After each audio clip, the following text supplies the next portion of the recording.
ঢাকা থেকে তারা ফিরছিলেন বাড়িতে। এরপর তাদের গন্তব্য হয়েছে নওগাঁয়, অর্থাৎ ট্রাকে উঠেছিলেন বাড়িতে যাবেন বলে। কিন্তু সেই ট্রাকে একদল অসাধু ব্যক্তি তাদের পান খাইয়ে চেতনানাশকে সংজ্ঞাহীন অবস্থায় ফেলে যায় নওগাঁতে। এরপর নওগাঁ সদর হাসপাতালে অবস্থান হয়েছে তাদের।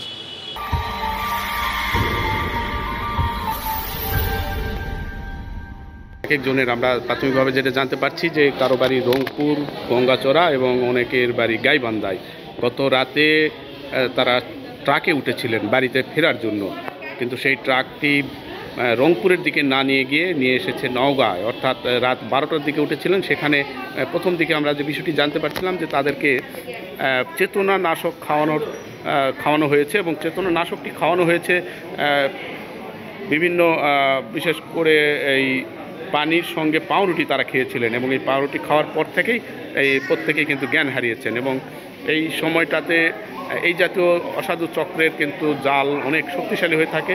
এবং এই 6 জনের প্রথম পরিচয় হচ্ছে যে কারো বয়স 35 থেকে 45, 50 পর্যন্ত, যুবক 25-30 বছরের রয়েছে। যেমন ওনার বয়সটা মোটামুটি 30 বছরের ছুঁই করছে, এবং প্রত্যেকেই শ্রমজীবী।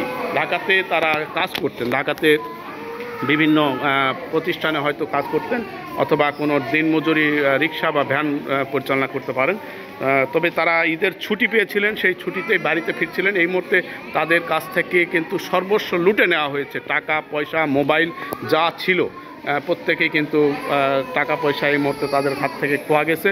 এবং এক ধরনের অসাধু চক্র বলতে এই সময়টাতে যেটা ঘটে, দালাল বা এই চেতনানাশক খাওয়ানোর যে প্রবণতাটা দেখা যায়, সেই ঘটনাটি ঘটেছে।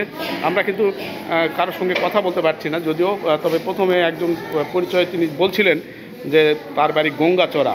গত রাত 12টার দিকে নওগাঁর জেলখানার মোড় বলা হয়ে থাকে, সেখানে একটি ফিলিং স্টেশনের তাদেরকে ফেলে রেখে যায়, এবং তারপর থেকেই তারা কিন্তু সংজ্ঞাহীন অবস্থায় এখন পর্যন্ত। যদিও নওগাঁ সদর হাসপাতালে এই মুহূর্তে তাদের ভর্তি করা হয়েছে, সদর হাসপাতালে নেওয়া হয়েছে।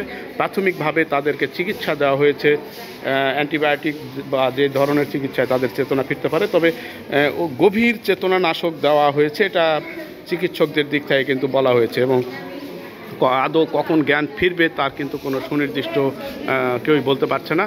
এবং এই ঘটনাটি কিন্তু এই ঈদের সময়টাতে ব্যাপক মাত্রায় প্রকাশ ঘটে থাকে, সেই ধারাবাহিকতায় কিন্তু আমরা এখানে দেখতে পাচ্ছি। এবং কেউ একজন বলছিলেন যে তার বাড়ি গঙ্গাচড়ায়, পান খেয়েছিলেন, পানের সঙ্গে আগে খেয়েছিলেন হচ্ছে পাউরুটি আর পানি, অর্থাৎ পাউরুটি আর পানিতেই এই পার্শ্ব প্রতিক্রিয়া হয়েছে। এবং সেই প্রতিক্রিয়ায় এখন এই মুহূর্তে তারা কিন্তু সংজ্ঞাহীন। এবং গত রাত থেকে এখন পর্যন্ত পুলিশ তাদেরকে উদ্ধার করে নওগাঁ সদর হাসপাতালে নিয়ে আসে, এবং সদর হাসপাতালে আপনারা দেখছেন প্রত্যেকেই কিন্তু জ্ঞান সংজ্ঞাহীন এবং গভীর ঘুম। মনে হচ্ছে যেন কি তাদের খাওয়ানো হয়েছে একেবারে।